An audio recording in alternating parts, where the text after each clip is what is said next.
And take a minute and contemplate how all of us, ourself and all others, are under the influence of ignorance, clinging, attachment, and anger. And for that reason, even though we want happiness and not suffering, all of us continually create the causes for suffering due to this kind of ignorance.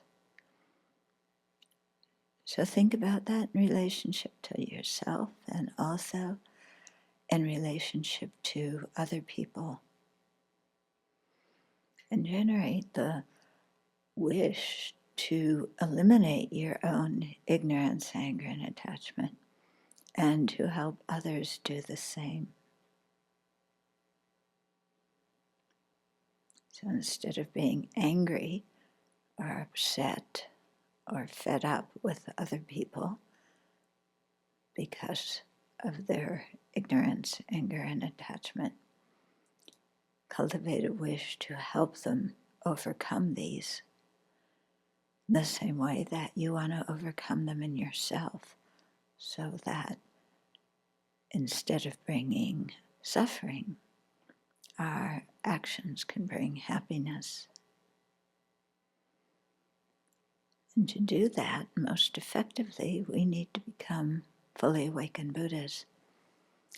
So cultivate the bodhichitta intention and aim for the highest awakening for the benefit of others.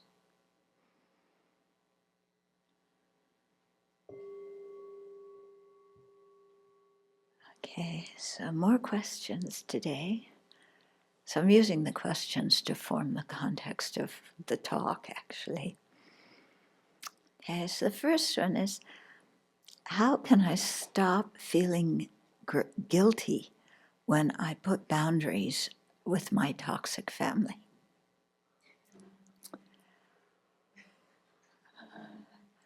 Okay, let's try and reword this a little bit, okay? Because when I hear toxic, I lived in Missouri for about a year, and up the road from where the temple was, there was a big pit where the government had dumped toxic waste. And that was toxic. It's okay. It's okay. And it was toxic. And then they put a big fence around it. So I hear toxic family and boundaries, and I think of that toxic pit with a fence around it. Okay? And then when that comes to people, then that's how your mind thinks.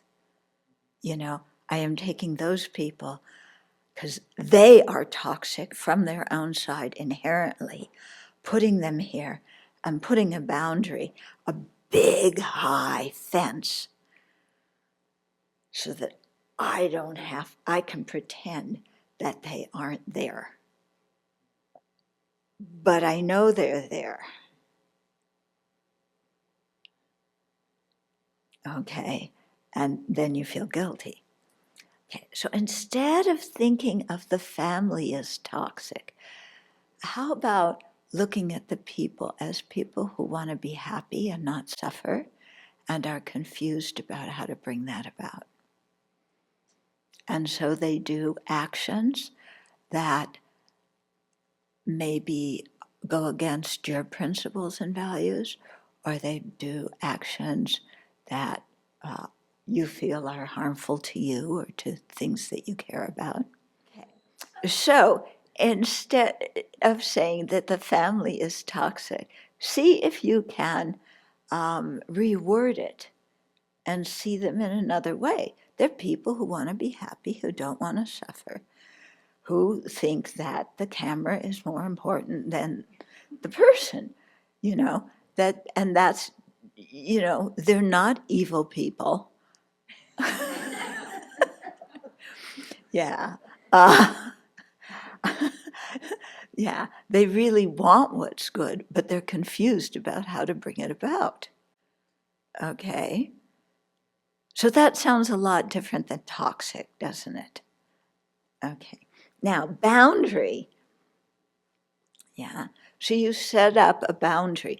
You're like Trump with the wall. Okay? And so you're building walls like that in your life. How do you feel about the wall along the border? Yeah. Look how much time and energy is being used to build that wall. And how much time and energy do you spend building walls between yourself and other people?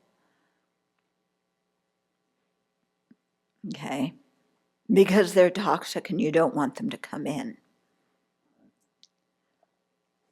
Okay? So just think about it a little bit. Yeah? If what would it be like to rephrase it as they're people who want happiness and not suffering? They're confused about how to bring that about. Yeah. We have maybe some different values or different principles, or they've done things that have been hurtful to me. So you need to keep a little bit of distance from them. Yeah. Because we cannot kick any sentient being out of our lives because we always exist in relationship to every single sentient being. Yeah. So even you go up to your, cave with its central heating in the Himalayas, yeah, you still exist in relationship to every sentient being. I don't care how many walls we build. As long as sentient beings exist, we exist in relationship to them.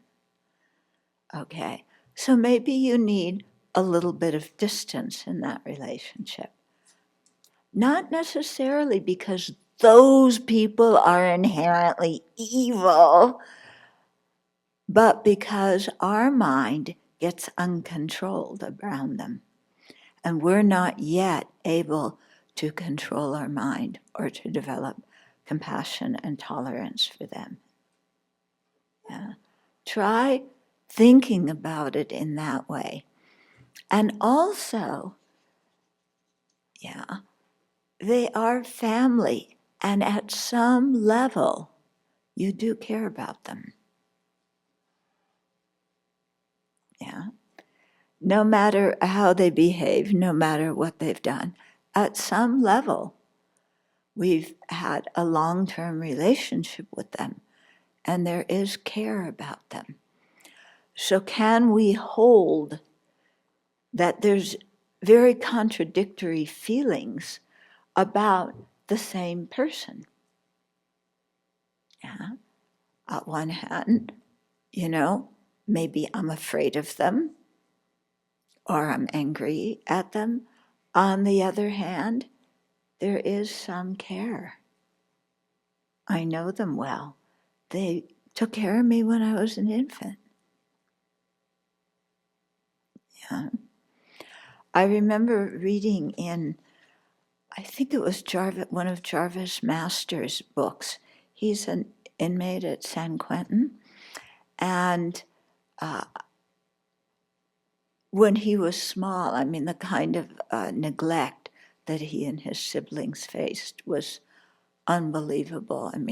Just sometimes no food in the house and going to the neighbors and trying to scrounge food, and their mother's boyfriend sometime coming over wildly drunk, and the mother would take the kids and put them under the bed, and then she would face the wildly drunk boyfriend who would beat her to a pulp. But in her mind, her kids were more important, and she protected them every time. Yeah.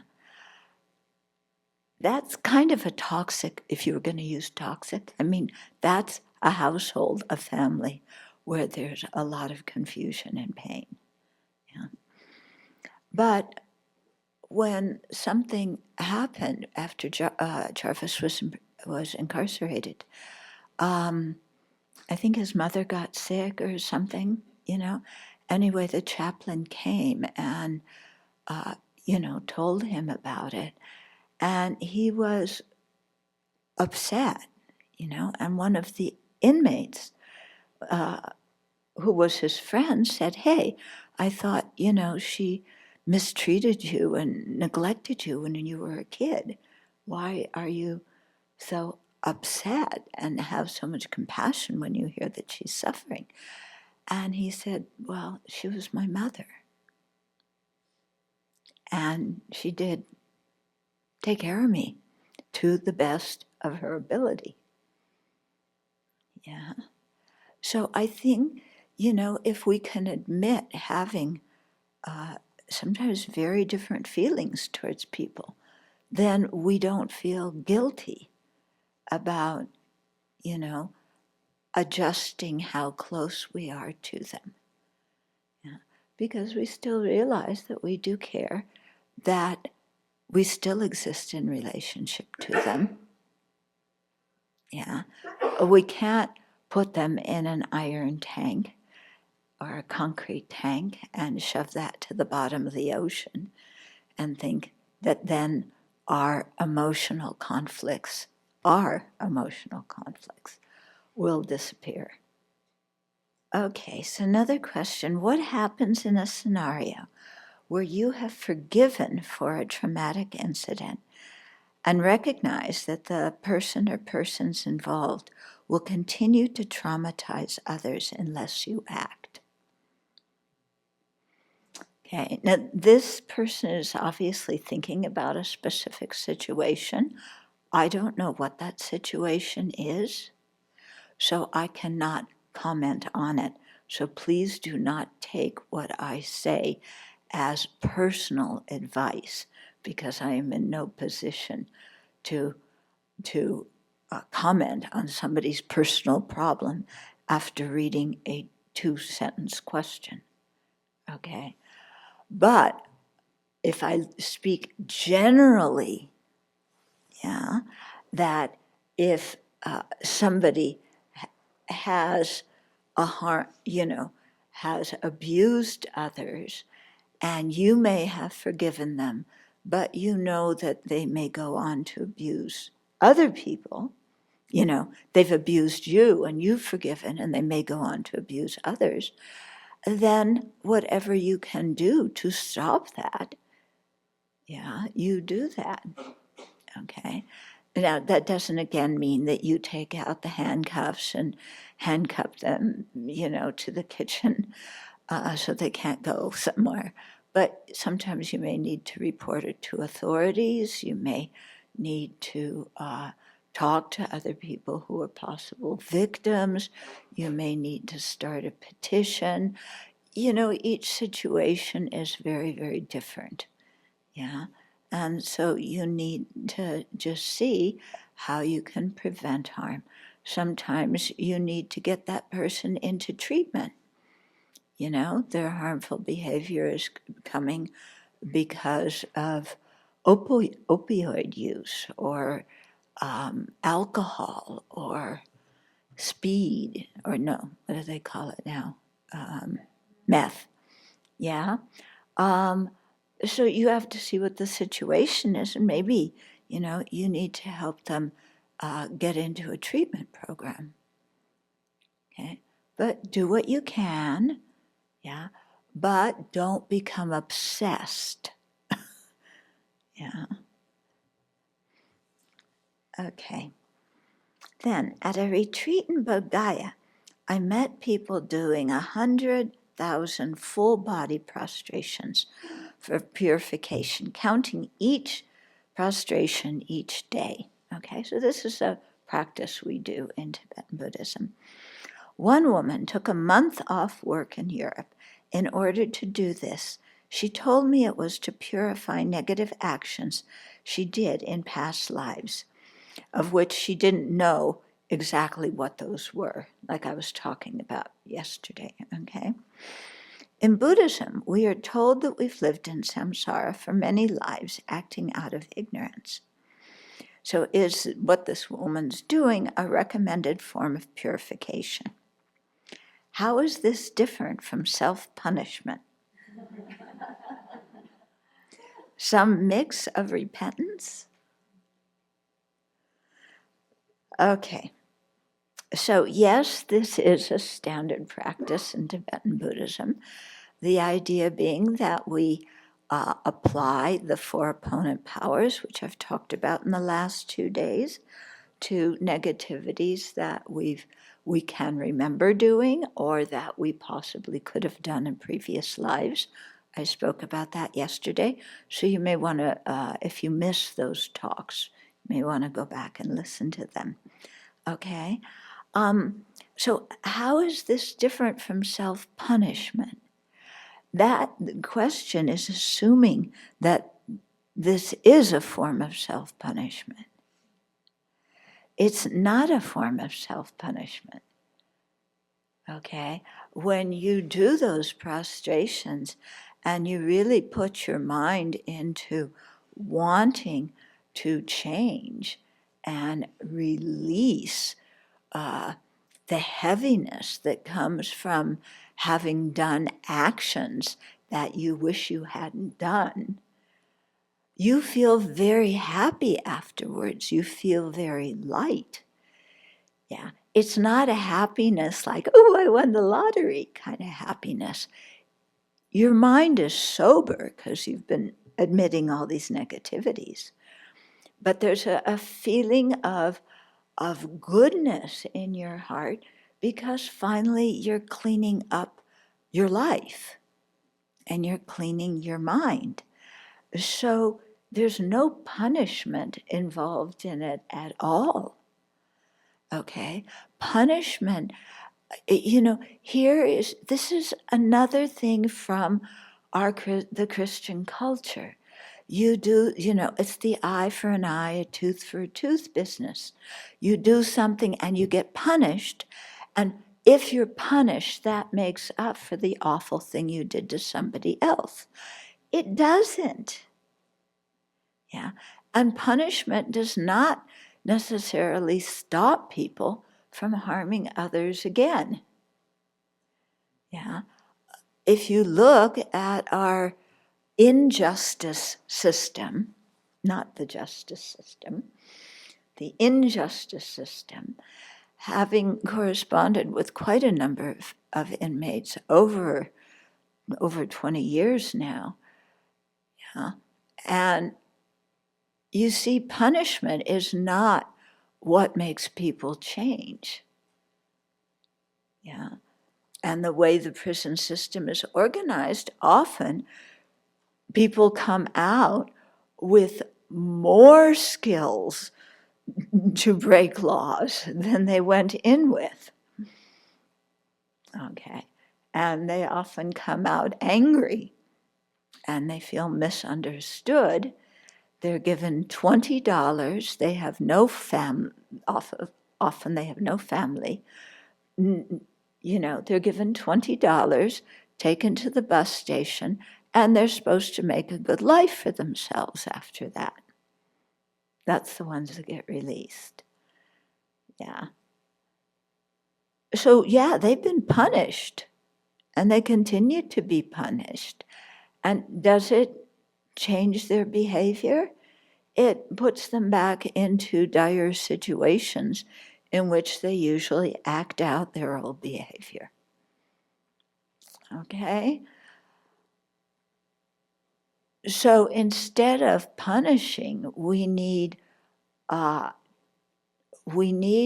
programs that will help people understand why they did what they did and what they were really needing at that time and how else they could deal with those needs. Yeah, besides doing something that harms others and puts them back in prison. Yeah, they need to learn skills. They need to learn job skills too, okay? So let's not think of punishment as what makes up for negativity.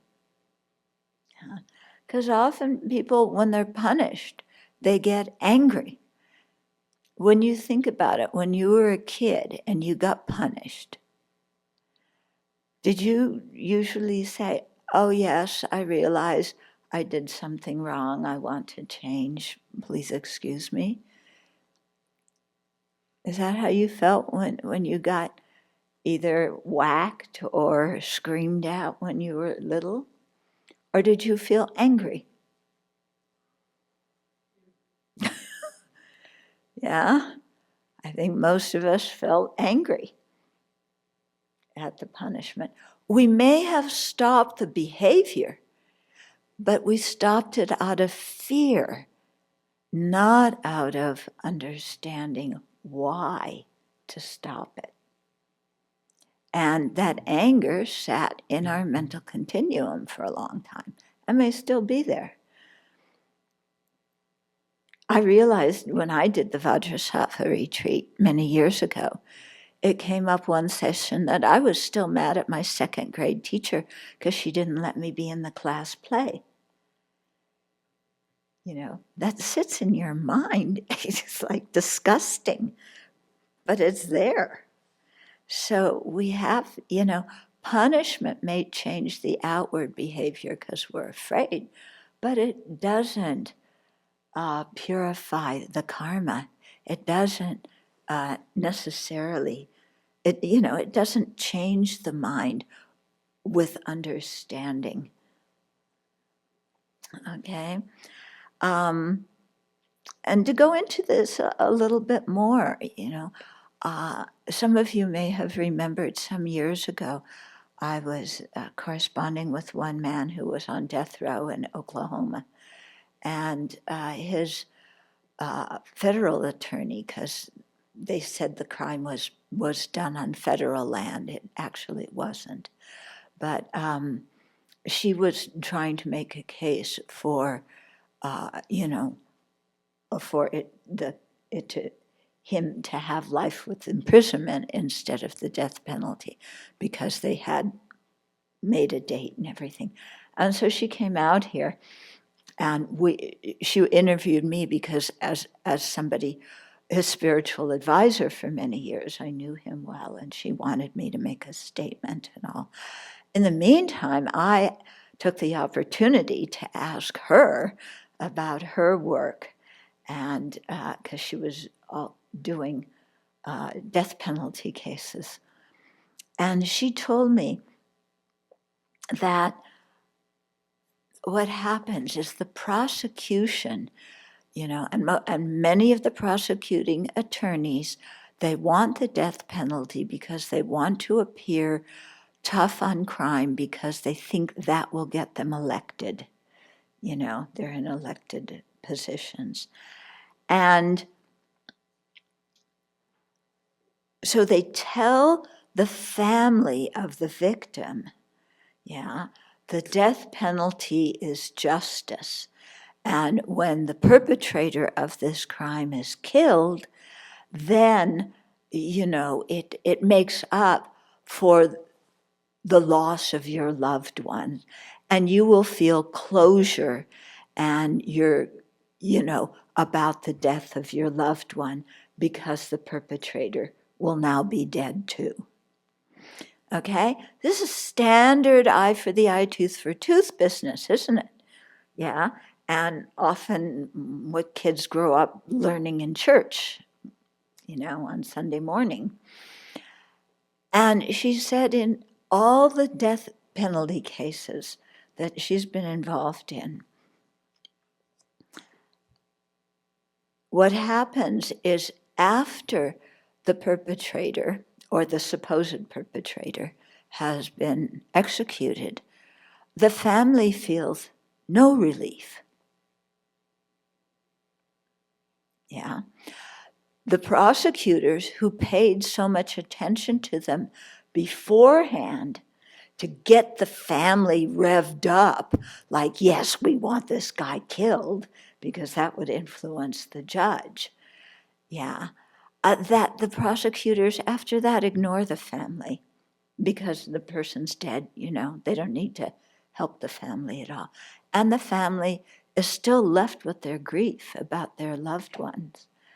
And then they also have to try and figure out how their supposed joy at killing another being is going to make up for the pain they experienced when their loved one died.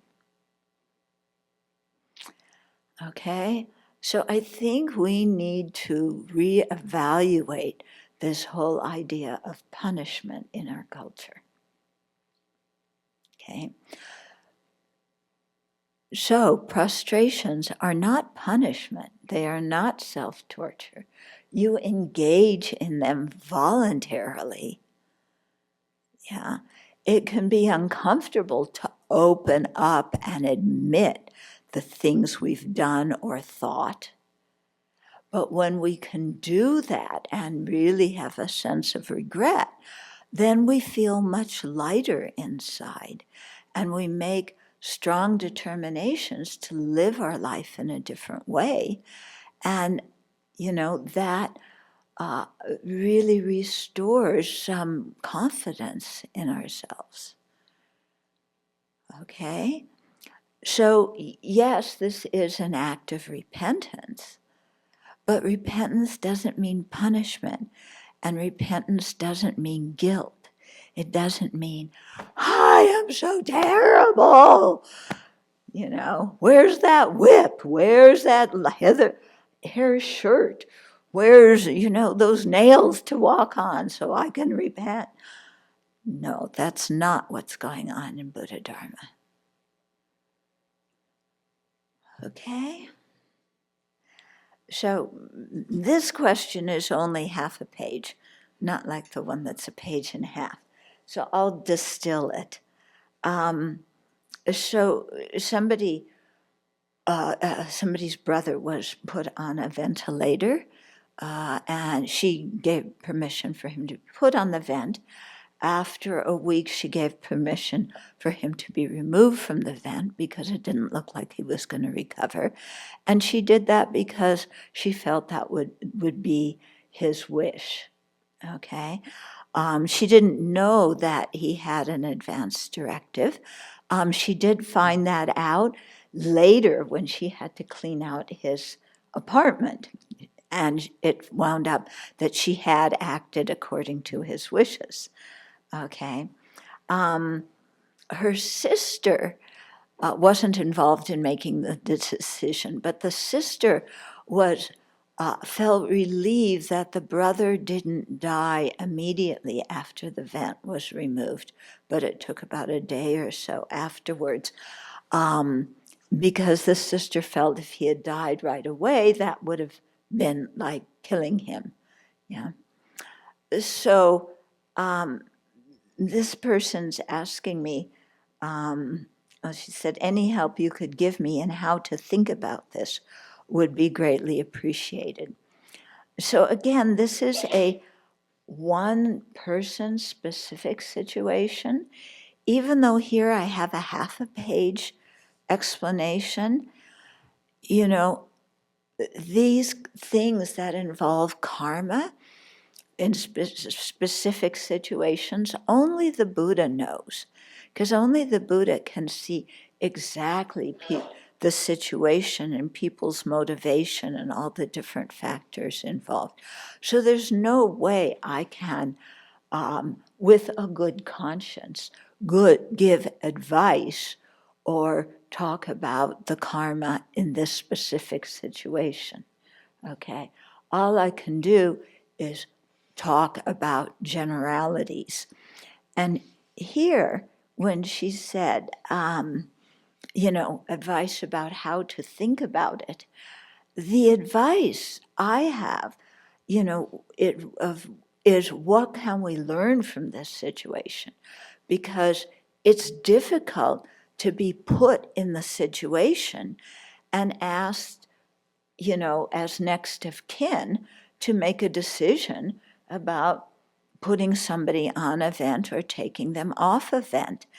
And because you don't really know if they're even alive on the vent, or if the consciousness has already left the body and the body is just, breathing as a biological function. We don't know any of this.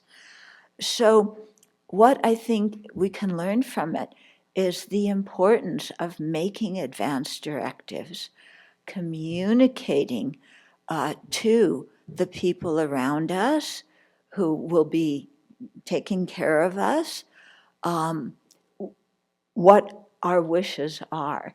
So in our local rural hospital, we made advanced directives, and we took them in, and the hospital has them on file with our charts.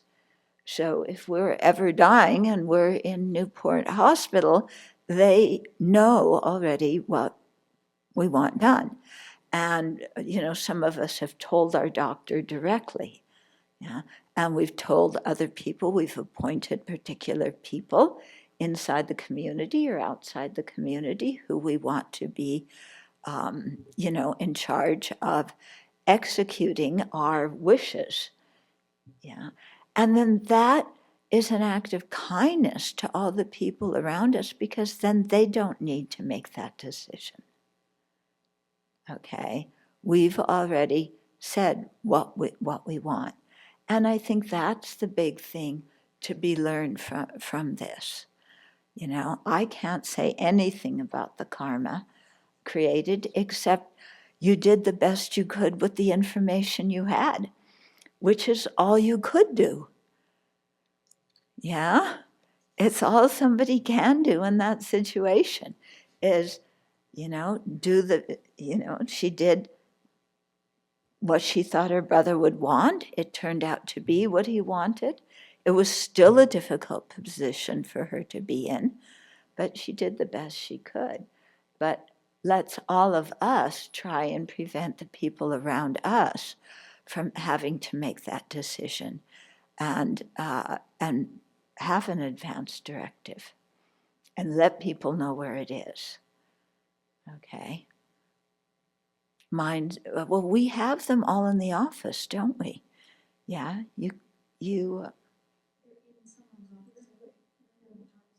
they're in Venerable Tarpa's office, okay? So we all made them. I have an extra copy in my files. Yeah, that big long file cabinet in the back of the room that nobody goes to. But, but we have them on record. We can take them out. We can use them, when it's needed. Okay. Then there was one other question that people asked about what exactly are we purifying? Okay, because they're remembering me saying before at some other time that we aren't purifying the afflictions. Okay, so I have to qualify that. What I meant was that just doing the Vajrasattva practice with the visualization and the recitation is not going to be the antidote that eliminates the afflictions from the root, from your mind stream. So the afflictions are not being purified in that way. That's what I meant. Okay? We can see that when we look at the 10 non-virtues, that the last 3 are very strong states of afflictions. Yeah, and those become paths of karma that will lead to a rebirth. So those can be purified. Okay, and what you're doing is when you think about that, then you're thinking about that affliction and how it manifested in your mind, how your mind, caught the ball and ran with it, and developed this whole plan and ruminated and created, made it a mental path of karma. Yeah. So you can definitely purify that and weaken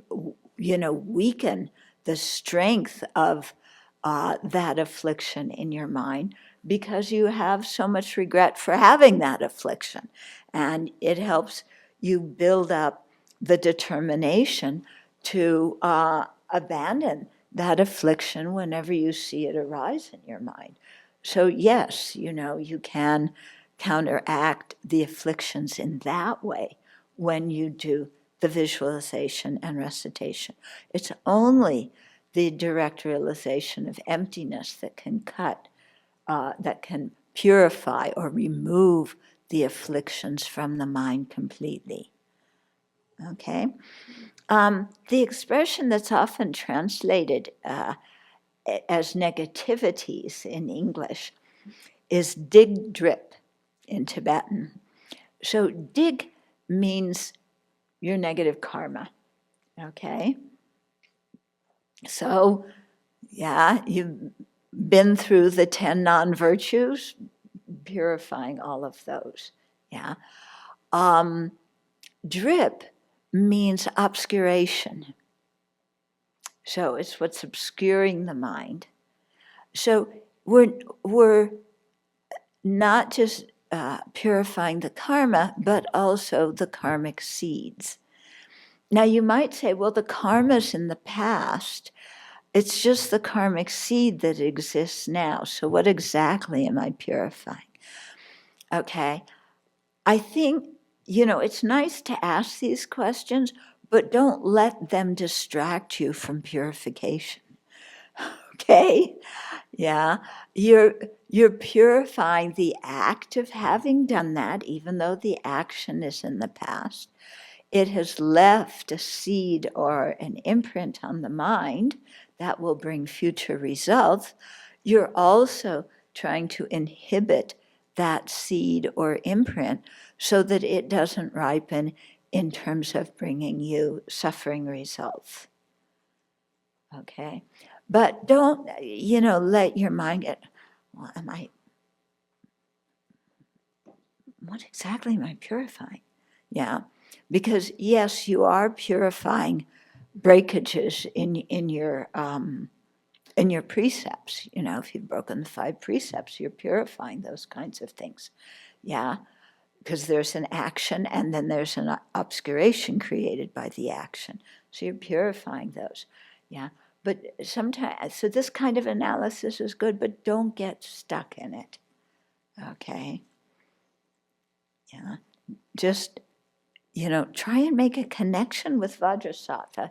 Think about, what you have regrets about in your life, and how you wish to change that energy so that you don't act that way again in the future, and think about how you do want to act in such situations should they arise again. Someone is wanting to follow up from yesterday, asking if something is by the dumpster, is it freely? Something what? If something is by the dumpster, is it freely given? I would assume so. Yeah. If it's by the dumpster, the person who owned it has given up ownership. Yeah. Does that mean that the city garbage disposal apartment now owns it? Would they take you to court for taking it? I wouldn't think so. It seems to me at that point it's kind of an unowned object. I know in Japan, when I was there and I walked around, people put things that looked brand new to me out on the street for it to be picked up by the dumpster. And I think you could furnish your whole flat in what people threw out, and it would be a lot better for the environment without using, consuming so many materials. Okay, so until more questions come up, I thought it might be good to talk about Vajrasattva. Yeah, we haven't gotten around talking about Vajrasattva yet. Okay, and how do you relate to Vajrasattva? I mean, who is this guy? Yeah, is he sitting up on some cloud, radiating light? Asking you, or waiting for you to invite him to come and sit on top of his head, your head, or in the space in front of you, okay? No, it's not like that. Yeah. So there's different ways to see Vajrasattva. One way that I think is really helpful is as the embodiment of the Buddha's qualities, the embodiment of the qualities that we respect, that we want to generate in ourselves. Yeah. So if those qualities could take a physical form, this is what they would look like. And so you can see somewhat from the position that the deity is sitting in, what kind of feelings and emotions and thoughts and principles they want to show. Okay, so the Vajrasattva is not sitting with one finger out in front, waving it back and forth, with big eyes glaring at you and a snarl.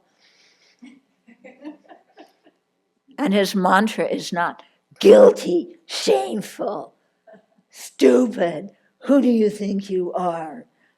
Okay, that's not his mantra. Okay? Yeah, so don't make Vajrasattva look like that. And don't rewrite his mantra. Yeah. You can look in the book, it talks about the translation. We have the translation of his mantra. Okay, it's on page 41 and 42. Yeah, so it's trying to express some good qualities. And Vajrasattva is sitting there with long, narrow, peaceful eyes, totally accepting. Yeah, accepting you. Yeah, not glaring at you. Yeah, his mind is, his facial expression is calm. Okay. His hands are not on his hips, and his voice does not sound like your mother or father's. Okay. I'm saying this because we, have conditioning from many years ago that if we don't realize this is conditioning and make peace with it, it continues to influence us. Okay? So Vajrasattva is sitting there, complete acceptance. In fact, he's very happy because we're actually regretting our misdeeds. We want to make amends. We're purifying. Vajrasattva's happy. Okay, he's looking at us with compassion.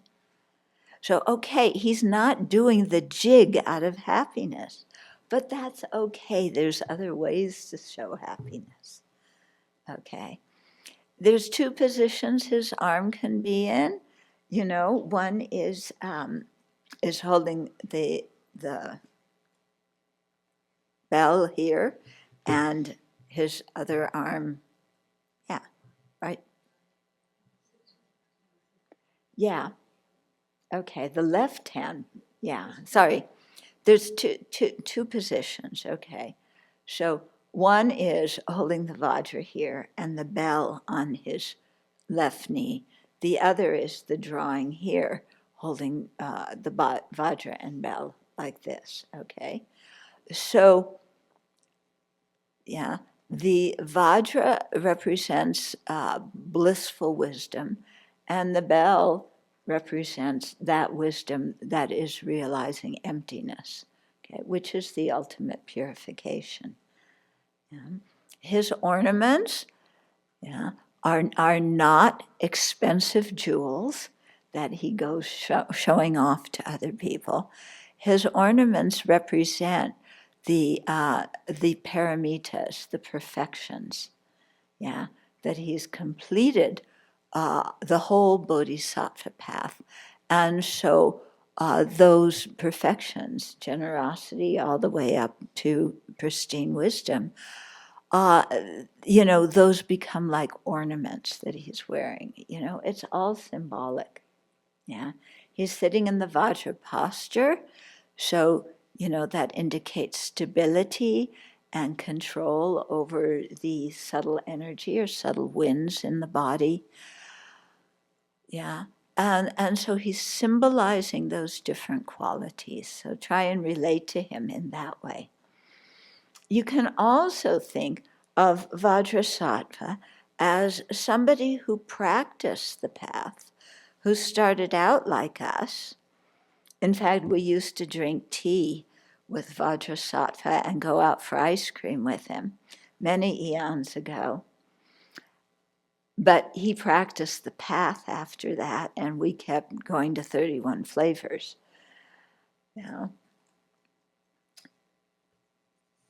So he attained awakening and, then manifested that form of Vajrasattva. So it can be helpful to see him as a person who actually started out like us and followed the path and attained the result.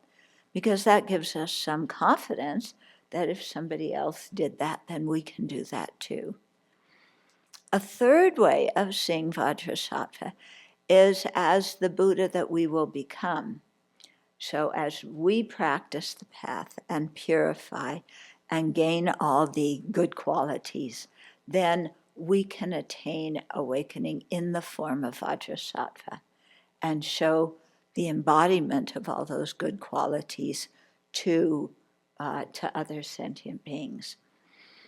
We have a tendency to see Vajrasattva as an inherently existent person, because that's the way we see everything, okay, as inherently existent.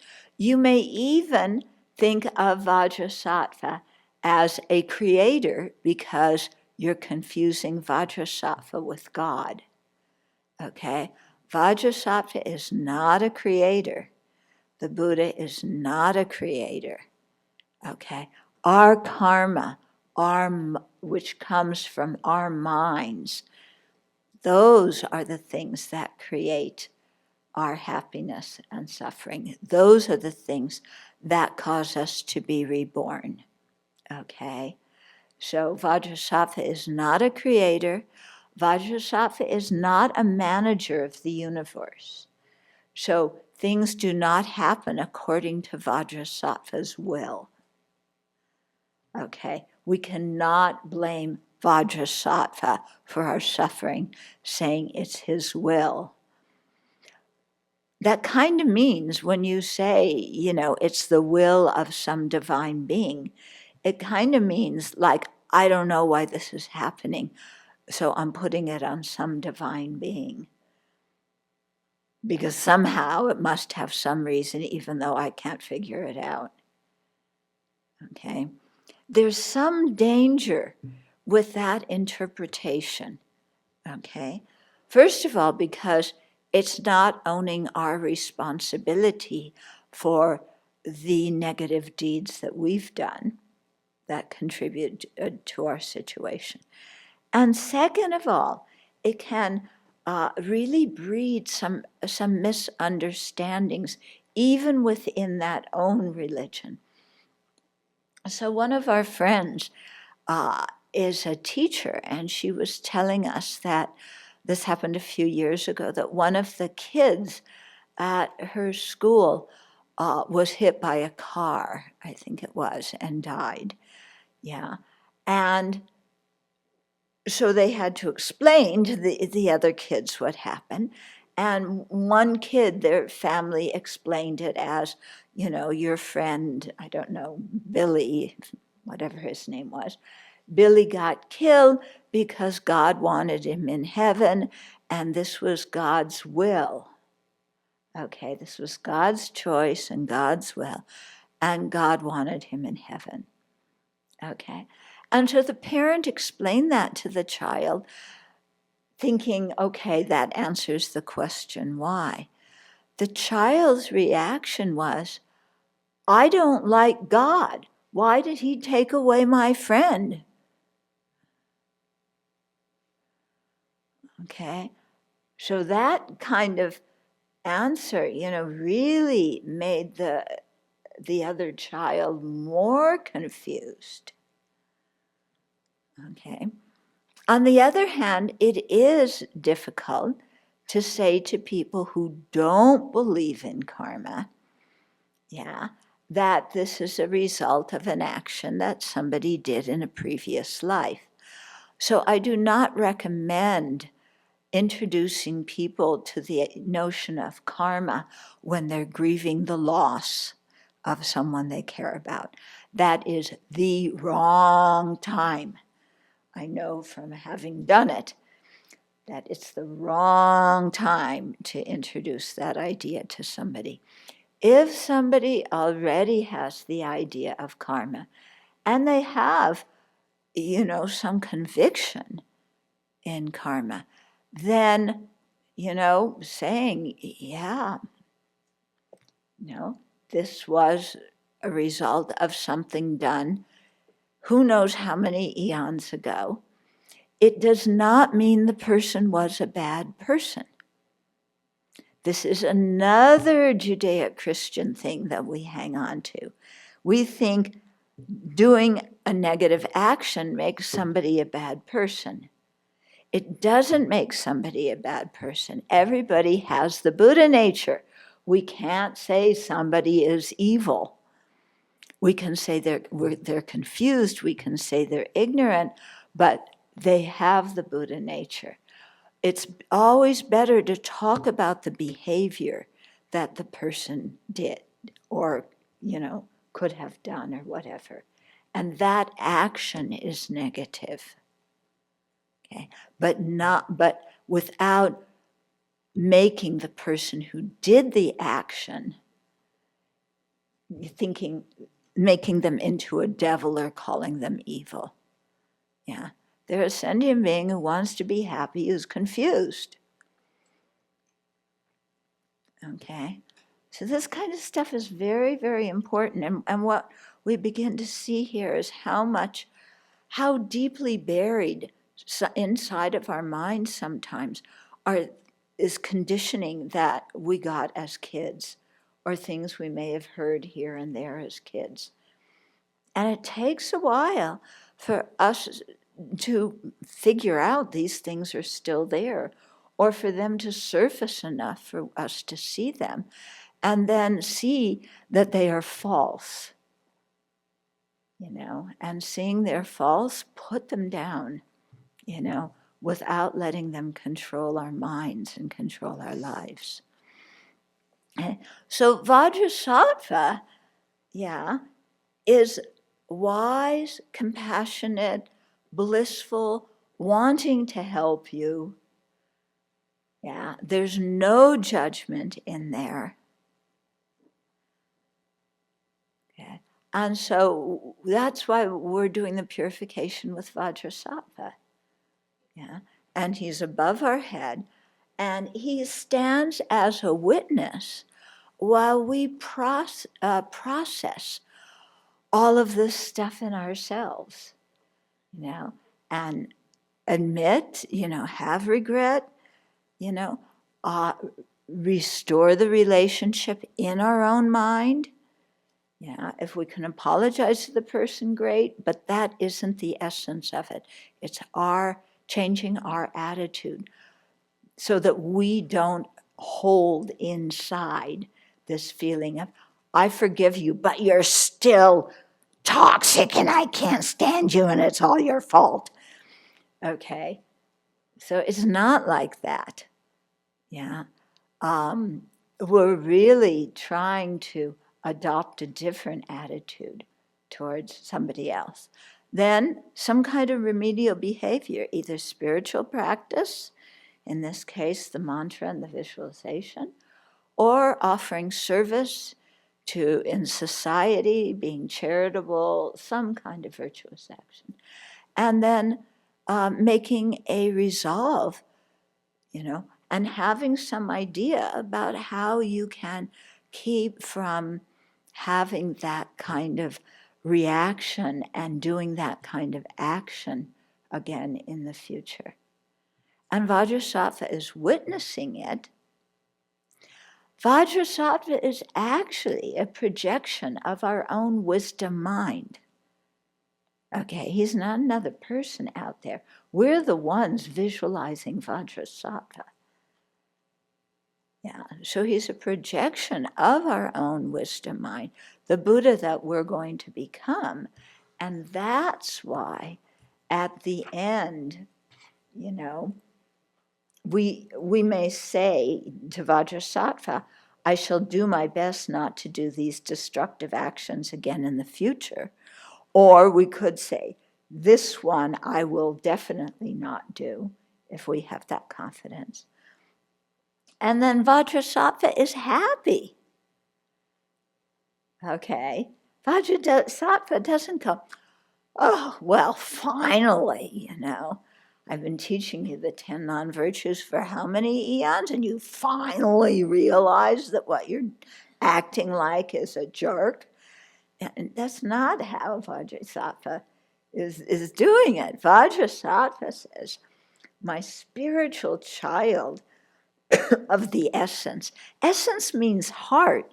So it's my spiritual child in my heart, okay? All your negativities, obscurations, and degenerated vows have now been completely purified. So he, puts the certification. You don't get a certificate with his signature on it, but he's certifying your purification. And then he melts into light and dissolves into you. And, you think that he comes to rest at your own heart chakra. Okay?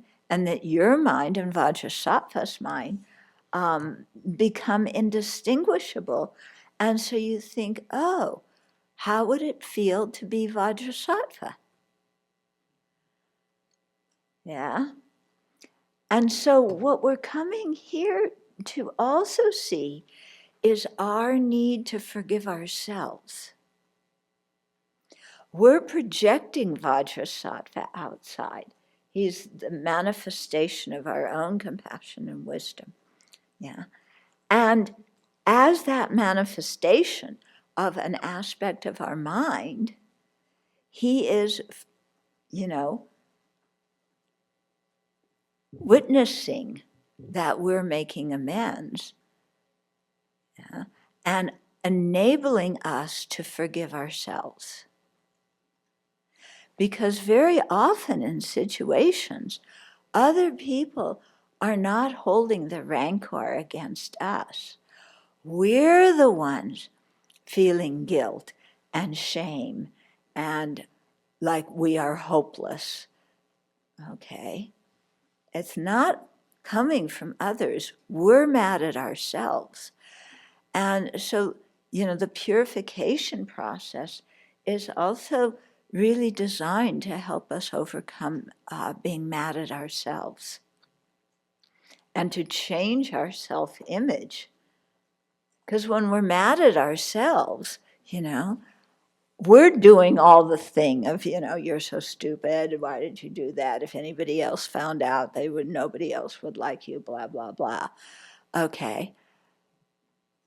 So it's enabling us to say, stop that.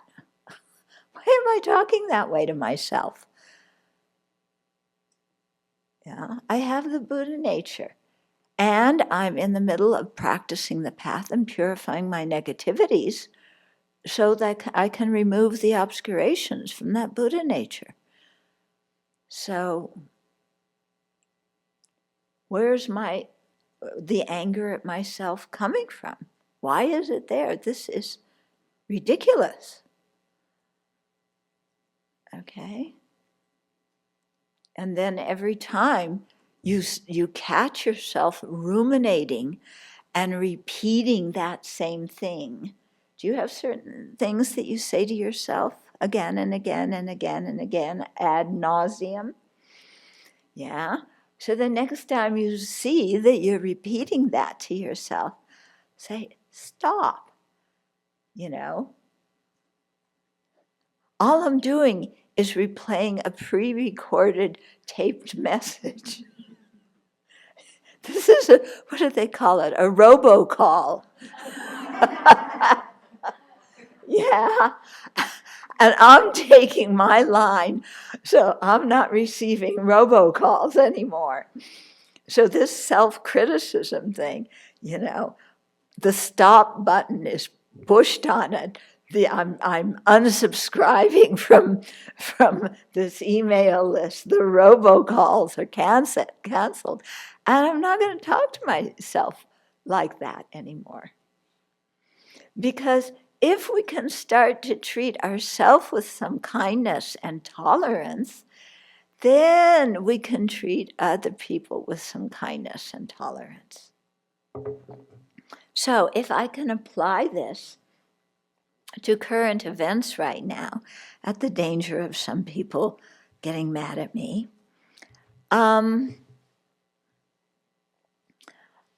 if people see what's happening with the Congress, with, they say 140 at least House reps are going on the 6th to protest the Electoral College vote and claim that Biden's election was false because there were all these inconsistencies in the voting. And that now, Josh Hawley won senator from Missouri, and then our dear Ted Cruz organizing another bunch of them, so at least 10 Republican senators are going to go along with this, because it needs at least one House rep and one senator to call the whole thing into question and make the House have a debate about it and the Senate have a debate about it. And how long the debates can go up to 2 hours, depending on how many states vote, the elections they question. It could go on for more than 2 hours, because I guess each state gets 2 hours. And, what is so amazing about this whole thing, Trump is delighted because this is what he's wanted them to do. What's so amazing about this is, not only that the courts have thrown out 60 out of 61 cases alleging voter fraud and trying to, stop the election result, but also these people who were protesting the election result were elected on the same ballots that they are questioning the legitimacy of. Yeah? So when you look at that, it's like, okay, there's a ballot. They voted for Biden. That part is illegitimate. They voted for me. That part, it's the same ballot. If they voted for Biden, it was somebody bringing in a suitcase of false ballots. But if they voted for me, it was a real person. But it's the same ballot. This is insanity, isn't it? And these are the people that we have elected to run the country. Meanwhile, in the last 3 days of 2020, nearly 11,000 Americans died of COVID in 3 days. So that's going on, and these people are running a circus. So, if you're having as much trouble with this as I am, and it is so easy to get angry and get fed up, then, this is the time where we really need the Dharma practice. Where we have to insist to our own mind, these people are not evil, they are confused. and you think about the karma they're creating, because although they say that they're defending democracy and want fair elections, in fact, questioning a legitimate election like this is destroying democracy.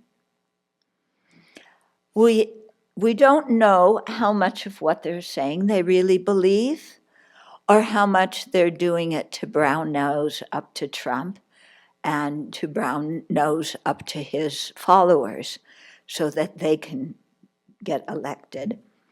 Okay? Regardless, we don't know any of that. But just to realize these people are incredibly confused. And the karma they're creating is horrible. I don't want to create that kind of karma.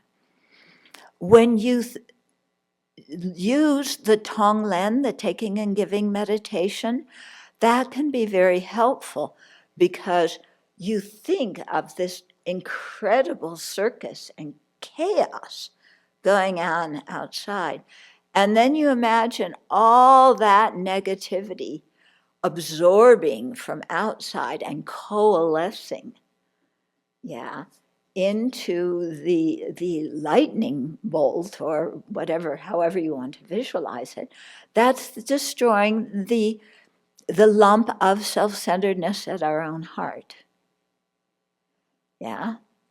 And then we think, I don't want that karma, but if I'm going to cultivate compassion for living beings, I've got to think of taking that on so that I can maintain an attitude of compassion and love for these people. And that helps considerably. Because you take on what other people don't want and you use it to destroy the lump at your heart, which is your own self-centeredness, your own self-grasping. So you take what other people don't want and use it to destroy what you don't want. And then that the lump of your own self-centeredness at your heart vanishes.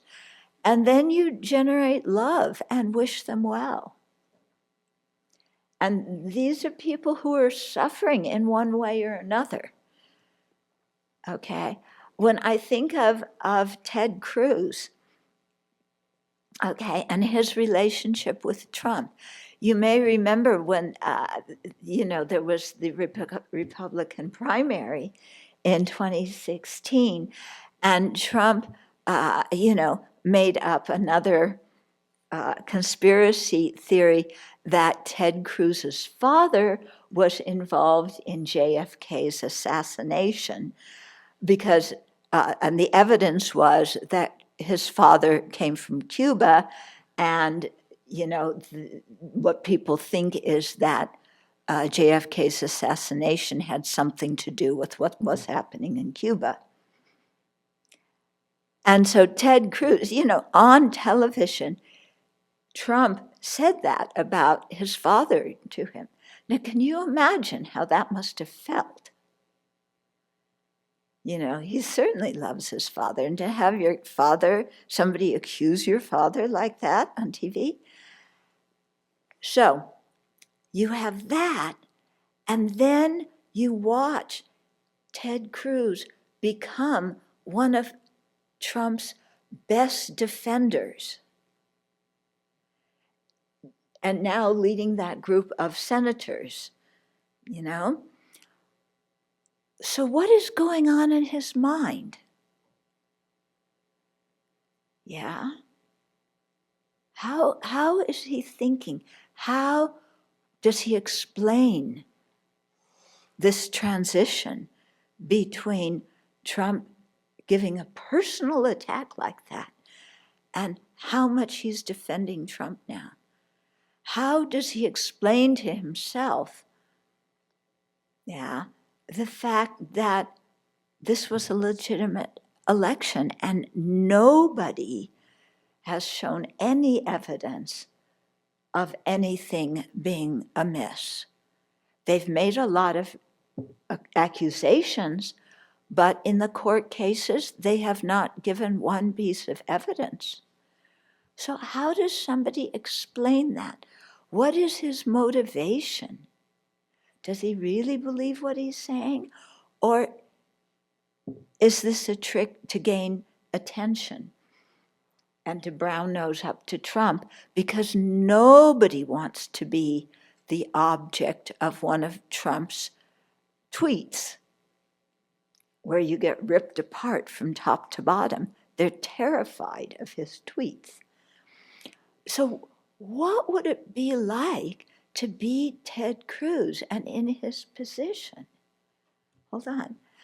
You know, there's got to be massive confusion in that mind.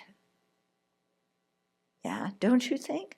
For somebody to have that kind of behavior in the face of all of this, some type of massive confusion and some desperate wish to be happy, a mind that blocks out the welfare of others, you know, and is attached to reputation or whatever it is that's going on in his mind. I don't know. You know, this is one suffering individual. Okay. And the suffering from the ignorance and the attachment and the anger that are making him actually do other actions of body, speech, and mind that are the karma that are leaving the imprint in the mind that will bring the result in terms of his rebirth and other experiences in future lives. You know, can we wish that kind of suffering result on somebody, even though we don't like what they're doing now? Yeah. What kind of person would that make us to say, karma's gonna get him good, may he burn in hell? You know, we don't want to be the kind of people who think like that.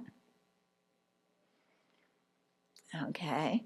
So the only way to get out of that thinking like that, and the only way to stop our anger about the situation, is either to do the Tonglen, take it all on ourselves, or to just cultivate, playing compassion, which is what you're doing in the taking and giving meditation. Compassion for this individual who is so messed up. And, instead of making him evil, recognize that we have done similar actions in previous lives. And we need to purify that, because I don't know about you, but I don't want to ever be the kind of person that does that to another country. Yeah. So to purify any tendency to act like that in ourselves. Yeah. And then to also recognize that we created the karma to be born in the middle of this circus. You know? You may have one part of your mind saying, I just wish it would all go away. But I created the karma to be born here and experience this. And so this is my Dharma practice. Yeah, I cannot close my eyes and say, I'm just going to do Vajrasattva and purify the time that I took my brother's ball away from him, and that's the extent of my purification for what I regret, But, yeah, I created the karma. I need to change my own mind. I need to accept whatever I created to be born here at this time and use this time as my Dharma practice. And what can I learn from it? Yeah. Well, one big thing that I learned from it is it takes a lot of courage to stand up for what's right. And to think, do I have the kind of courage to stand up for what's right, even if it brings personal damage? So you look at Ben Sasse, he's a senator from Nebraska, and he's calling out the senators who are acting like this. So is Mitt Romney. So is Adam Kinzinger. You know, there's a few people who are doing what's right, and they know that they may suffer because of it. And they know, but they don't care because they want to do what is right for the country. And they want to do what is right according to their own conscience. And if that means they don't get elected, so be it. If that means that Trump disses them in a whole slew of retreats, so be it. They're saying, what's most important to me is my ethical conduct and standing up for that. And then to ask, I have to ask myself, at the risk of losing my reputation, do I have the courage to stand up for what's right? To what extent do I go along with things that I don't think are right simply because I fear social criticism? Okay. So to really use the situation that we're in the middle of as part of our practice to help us grow stronger in the Dharma. Okay? And that's how we have to practice as Buddhists. And we have to discuss this, and we have to speak up for what's right. And maintain a mind of compassion. And to make a strong determination not to act in these kinds of ways ourselves, and to purify any way we might have acted like this in the past. Okay? Trump has been encouraging his followers to come to DC on the 6th for a demonstration while Congress is going through this process. And these people are saying that Biden are questioning Biden's election. The Proud Boys are coming. You can imagine what's going to happen in DC on the 6th. I wish there was some way to stop that. I wish what I see happening, I hope I'm wrong. Yeah.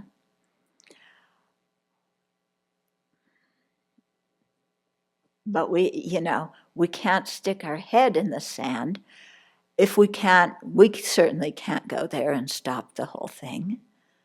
But we have to remain connected in our hearts with compassion, and to really use it to really clarify for ourselves what kind of human being we want to be.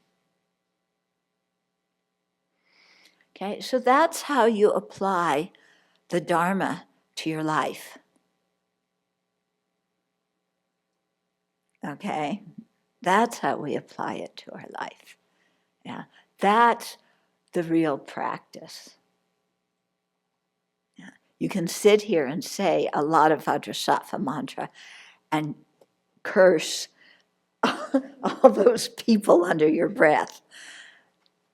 That's not Dharma practice. We have to change our attitude. Okay? So, with that, we are going to go forward with inner strength, with wisdom, with compassion, knowing that there's other people who understand the deepest thing in our own heart, who understand our spiritual yearning. I mean, there's a whole room full, there's a whole internet full of them. We're all here for each other. We all understand what we're going through, and many other people are going through. Yeah. And so we go forward with our bodhicitta aspiration to become fully awakened Buddhas. Yeah. We don't go, these sentient beings are too much, screw them all. Excuse my French. Yeah, we don't say that. Yeah, we can't. If you've taken the bodhisattva vow, you cannot allow yourself to get fed up with sentient beings and abandon that vow. Okay? So we reinforce it, and this is the practice of the paramitas.